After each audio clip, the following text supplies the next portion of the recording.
দেশের রপ্তানিমুখী শিল্পে আমদানি নির্ভরতা কমাতে দ্রুত একটি জাতীয় কেমিক্যাল নীতি প্রণয়নের দাবি জানিয়েছেন ব্যবসায়ী ও শিল্প সংশ্লিষ্ট ব্যক্তিরা।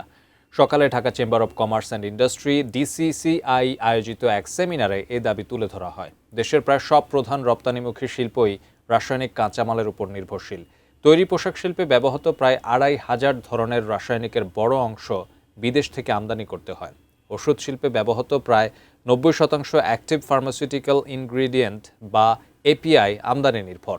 একইভাবে চামড়া শিল্পের বেশিরভাগ ট্যানিং কেমিক্যালও বিদেশ থেকে আসে।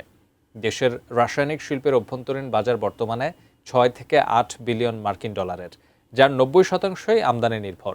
স্থানীয় উৎপাদকরা উল্টো শুল্ক কাঠামো, বন্ডেড ওয়্যারহাউস সুবিধার অপব্যবহার, বিশেষায়িত কেমিক্যাল গুদামের অভাব, আন্তর্জাতিক মানের পরীক্ষাগারের সংকটের কারণে প্রতিযোগিতায় পিছিয়ে পড়ছেন।